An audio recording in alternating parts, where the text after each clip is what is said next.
مہینوں کے اندر جیسے 70 سال میں ایک آدمی کے اوپر ایک کرمنل کیس نہیں ہوتا، چند مہینے میں آج 170 سے زیادہ کیس ہو چکے ہیں.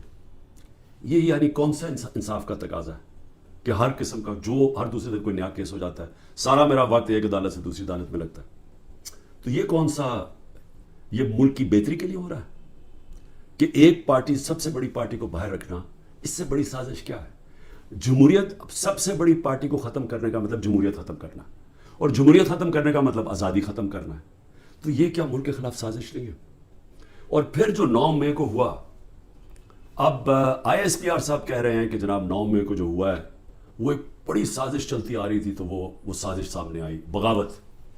مجھے یہ بتائیں کہ میں جب یہاں سے، مجھے پتا تھا پکڑنا انہوں نے مجھے 9 مئی کو، میں اس سے پہلے ویڈیو ریکارڈ کر کے گیا کہ اگر مجھے پکڑنا ہے مجھے وارنٹ دے دیں اور میں آرام سے اپنے آپ کو آپ کے حوالے کر دوں گا. کوئی ضرورت نہیں ہے کہ یہ جو میرے گھر کے باہر ہوا کہ پولیس، 1000 پولیس اور رینجرز اٹیک کر رہے ہیں. سب کے سامنے جو ہوا کہ رینجرز بھی نہیں بلکہ وہ کمانڈوز تھے، انہوں نے اٹیک کیا، شیشے توڑے، عملہ جو بیٹھا ہوا تھا رجسٹری آفس کا اسلام آباد ہیڈ کو، اس کو مارا، وکیلوں کو مارا، مجھے لگا ڈنڈا، مجھے اس طرح لے کے گئے جس طرح کوئی دہشت گرد ہے، غیر قانونی طور پہ مجھے پکڑا. کیا یہ بھی سازش کا حصہ تھا؟ کیونکہ اس کی وجہ سے اشتعال آنا تھا لوگوں کو. اور ہمارا موقف یہ ہے کہ اس کو استعمال کر کے ایک پورا کریک ڈاؤن کیا گیا جو پہلے سے پلان تھا. ہو ہی نہیں سکتا کہ 2 دنوں کے اندر آپ 10,000 لوگوں کو جیلوں میں ڈال دیں پکڑ کے، جب سے پہلے سے پلان نہیں بنا ہوا تھا. اور اس کے بعد جو بھی چیزیں ہو رہی ہیں کہ جو پی ٹی آئی کا ہے اس کو پکڑ لیتے ہیں، جیلوں میں ڈال دیتے ہیں، بری طرح رکھا جا رہا ہے، تشدد کیا جا رہا ہے، کسٹوڈیل ٹارچر کی جا رہی ہے، اور جو ہاتھ کھڑا کر کے کہتا ہے جی میں تحریک انصاف چھوڑ رہا ہوں، سب کچھ معاف. تو میرا اب سوال یہ ہے کہ آئی ایس پی آر کا یہ موقف ہے کہ فوج کے خلاف بغاوت ہے، ہمارا یہ موقف ہے کہ یہ ہمارے خلاف پوری سازش ہوئی پارٹی کو ختم کرنے کی تاکہ وہ الیکشن نہ لڑ سکے اور عمران خان کو الیکشن سے باہر کیا جائے. یہ 170 کیسز اس لیے کہ کسی طرح ڈسکوالیفائی کرو یا جیل میں ڈالو. اور یہ ملٹری کورٹس بھی میری نظر میں اس لیے ہیں کیونکہ سول کورٹس کے اندر یہ جو سارے کیسز ہیں یہ کبھی چل سکتے ہی نہیں ہیں کیونکہ بوگس کیسز ہیں. تو اس لیے ملٹری کورٹس بنائے جا رہے ہیں تاکہ اس میں عمران خان کو سزا دی جائے، تاکہ وہ الیکشن سے باہر ہو جائے. تو میں آج اپنی ملٹری اسٹیبلشمنٹ کو کہنا چاہتا ہوں کہ دیکھیں، انصاف کا تقاضا تو یہ ہے کہ آئی ایس پی آر نے تو فیصلہ کر کے ہمیں دے دیا، اور جو بھی بیان آتے ہیں اسٹیبلشمنٹ سے، اس سے واضح ہوتا ہے کہ ہم ہی بغاوت کر رہے ہیں، پی ٹی آئی اور عمران خان. آپ نے تو اپنا مائنڈ دے دیا ہے. تو اب سوال یہ ہے کہ آپ ملٹری کورٹس میں آپ کیسے فیصلہ کر سکتے ہیں؟ کیونکہ جج، جوری اور ایکسیکیوشن تو آپ بن ہی نہیں سکتے. وہ تو انصاف ہوتا ہی نہیں ہے. انصاف تو وہ ہوتا ہے کہ میرا موقف ہے اور ایک اسٹیبلشمنٹ کا موقف ہے، بیچ میں تو کوئی جج بیٹھ کے فیصلہ کرتا ہے نا کہ کون ٹھیک کہہ رہا ہے. مجھے موقع دیا جائے، میں انشاءاللہ ثابت کروں گا. میرے پاس تو اب آہستہ آہستہ ثبوت آیا نا کہ یہ پورا پلان کر کے 9 مئی کو انتشار کیا گیا ہے. یہ جو جگہیں جلائی گئی ہیں یہ پلان ہوا تھا پہلے سے. یہ جو پکڑے تھے 10,000 لوگ، یہ پہلے سے پلان بنا ہوا تھا. اور یہ پلان صرف ایک مقصد سے تھا کہ تحریک انصاف کو ختم کرنا ہے. یعنی جو کاٹا ڈالا ہوا تھا، جو بار بار مجھے ہمیں اسٹیبلشمنٹ بتاتی تھی، جو میرے ابھی بھی لوگوں کو ملتی ہے، تو ہمارے جو سارے لوگوں کو ملتی ہے ان کو یہ کہ جی عمران خان کے اوپر کاٹا ڈال گیا ہے، آپ کسی اور پارٹی میں چلے جائیں، پی ٹی آئی کا کوئی مستقبل نہیں ہے. پہلے تو ان کی بزنس بھی بند کرتے ہیں، گھر بھی توڑتے ہیں، سب کچھ، لیکن ساتھ پھر یہ مایوس بھی کر دیتے ہیں کہ جی عمران خان کا تو کوئی چانس ہی نہیں ہے. تو بڑے ریسپیکٹفلی میں کہنا چاہتا ہوں کہ ایک یہ عدالت میں کیس چلنا چاہیے اور اوپن ٹرائل ہونی چاہیے. میری ایک اور ریکویسٹ ہے، یہ ٹیلی وائز ہونی چاہیے ٹرائل، کیونکہ ایک ملک کے خلاف اگر بغاوت ہے تو یہ کوئی چھوٹی چیز نہیں ہے. تو یہ چھپا کے نہیں ہونی چاہیے، پبلک میں ہونی چاہیے. سارے جو آپ کہتے ہیں کہ آپ کے پاس ثبوت ہیں آپ لے کے آئیں، جو میرے پاس ثبوت ہے وہ ہم لے کے آتے ہیں، قوم کے سامنے رکھیں. کیونکہ اگر اپنی فوج کے خلاف کوئی بغاوت کرتا ہے اس کو سزا ملنی چاہیے. میری طرح کا آدمی جو فیصلہ ساری باہر 20 سال باہر کمائی کی، سب کچھ بیچ کے آج میرا پاکستان میں، میرا ایک پیسہ پاکستان سے باہر نہیں ہے. تو مجھے اگر غدار کہا جا رہا ہے تو مجھے موقع ملنا چاہیے اپنے آپ کو بے قصور ثابت کرنے کا پبلکلی. اور دوسری طرف جن لوگوں کو آج اوپر بٹھایا گیا ہے، جو سارے آج دبئی بیٹھے ہیں، پاکستان کے فیصلے دبئی میں ہو رہے ہیں. مجھے یہ آج بتا دیں کہ کبھی سنا ہے نریندر مودی جا کے کسی اور ملک کے اندر اپنے وزیروں کو بٹھا کے فیصلے کر رہا ہے؟ کبھی سنا ہے کہ برطانیہ کا پرائم منسٹر جا کے یورپ میں بیٹھا ہوا، یا یورپین پرائم منسٹر کہیں اور جا کے کر رہے ہیں؟ کبھی دنیا میں سنا ہی ہے؟ یہ ملک سے مذاق کیا ہو رہا ہے کہ جن لوگوں کا سٹیک ہی پاکستان میں نہیں ہے، ان کی دبئی میں بڑی بڑی پراپرٹیز ہیں, لندن میں بڑی پراپرٹیز ہیں. اور یہ مجھے کس نے بتایا ہے؟ یہ ہماری ISI نے ہمیں بتایا ہے. یہ نیب کے جو پہلے چیئرمین تھے جنرل امجد, انہوں نے مجھے آج سے 20 سال پہلے 23 سال پہلے پوری بریفنگ دی کہ ان کی کتنی پراپرٹیز ہیں ملک سے باہر. یہ سارا وقت ہمیں کدھر سے انفارمیشن آتی تھی؟ کیونکہ ISI کے پاس انفارمیشن ہوتی تھی, ادھر سے ہمیں انفارمیشن ملتی تھی کہ ان کی کتنی پراپرٹیز باہر ہیں, انہوں نے کتنا پیسہ کیا, فلانی ڈیل سے کتنا پیسہ کمایا. وہ لوگ جو آج اربوں ڈالر کی باہر پراپرٹیز لے کے بیٹھے ہیں, جن لوگوں میں ایک کہتا ہے کہ نواز شریف کہتا ہے کہ ہندوستان کو کہ جی یہ پاکستانی فوج دہشت گردی کر رہی ہے ڈان لیکس میں, دوسری طرف آصف زرداری جا کے کہتا ہے امریکنوں کو کہ جی ایڈمرل منل کو, وہ حسین حقانی اس کا ایمبیسڈر کہتا ہے کہ ہمیں بچا لو پاکستانی فوج سے, امریکنوں کو کہتا ہے.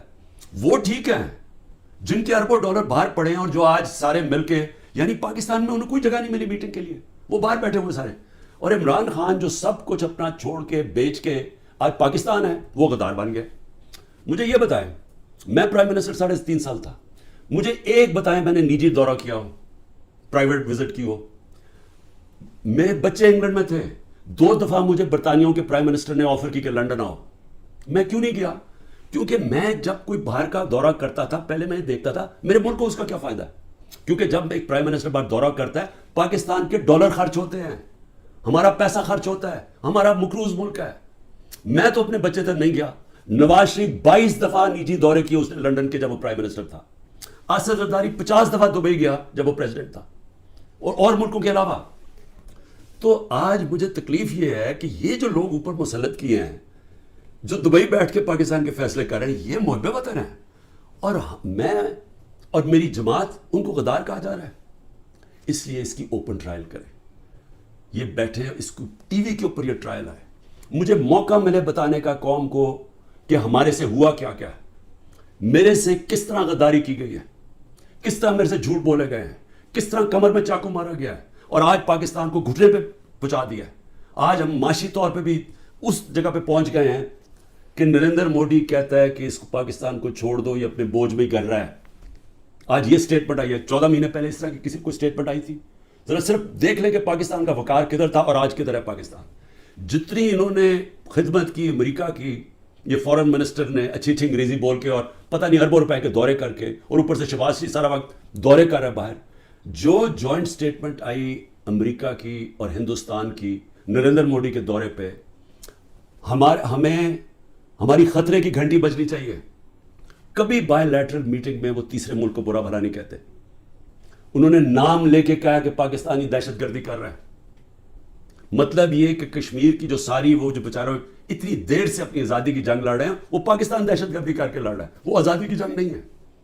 یہ اتنا برا ہمارے اوپر انہوں نے, جو اب میں کیا کہوں کہ جس طرح کا انہوں نے پاکستان کے اوپر تماچا مارا ہے, اور یہاں سے کوئی جواب نہیں آئے گا کیونکہ ان کے پیسے باہر پڑے ہیں, اور ان کو پتہ ہے ان کے پیسے باہر پڑے ہیں, یہ کبھی نہیں بولیں گے.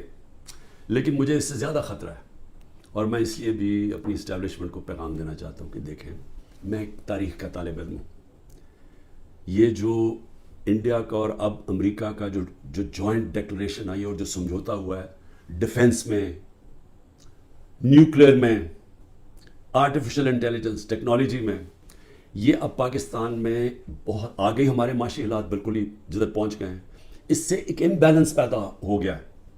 آج ہندوستان جس طرح نریندر مودی نے تکبر میں باتیں کی ہیں, آج وہ ہمارے سے اپنے آپ کو بہت طاقتور اب سمجھتے ہیں.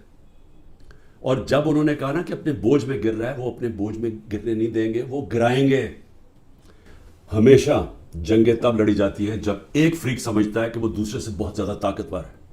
روس جب یوکرین میں گیا تو یوکرین کا نیوکلیئر پروگرام ختم ہو چکا تھا, اور روس سمجھتا تھا ان سے بہت بڑا طاقتور ہے. امریکہ عراق میں اور افغانستان میں اس لیے گیا کہ وہ بہت طاقتور تھا ان سے. تو جب ہندوستان یہ سمجھنا شروع ہو گیا کہ وہ پاکستان سے بڑا طاقتور ہے, ہماری خطرے کی گھنٹی بجنی چاہیے. ملک کو متحد ہونا چاہیے, ملک کو آزاد رکھنے کے لیے قوم کو اکٹھا ہونا چاہیے. یہ نہیں ہونا چاہیے کہ ملک کی اسٹیبلشمنٹ ملک کی سب سے بڑی پارٹی کو ختم کرنے کی کوشش کرے. اس کا مطلب جو ملک کی اکثریت عوام ہے جو ایک پارٹی کے ساتھ کھڑی ہے اس کو اپنے خلاف کر لے. یہ ملک کو نقصان ہے. ہماری پھر سے اکانومی بیٹھ چکی ہے, ان کے پاس کوئی حل نہیں ہے. جو جس طرف ہم جا رہے ہیں, جو یہ کوشش کرنے جا رہے ہیں کہ کھچڑی پک جائے پولیٹیکل انجینئرنگ سے, وہ اور ملک کمزور ہونے والا ہے. میں اس لیے پھر سے کہتا ہوں کہ آخر میں اپنے جو فیصلہ کرنے والے لوگ ہیں، جو طاقتور لوگ ہیں، اس وقت پاکستان کو ایک ہی راستہ ہے، صاف اور شفاف الیکشن. لوگوں کو امید صرف تب آئے گی، امید ختم ہو چکی ہے. نوجوان جو چھوڑ کے ملک کو جا رہے ہیں، پروفیشنلز جو ملک کو چھوڑ کے جا رہے ہیں، جو غریب لوگ کشتیوں میں ڈوب رہے ہیں باہر ملک سے نکلنے کے لیے، ان کو امید چاہیے. اور کسی چیز سے امید نہیں آنے لگی سوائے ایک چیز سے، صاف اور شفاف الیکشن. پاکستان پائندہ باد.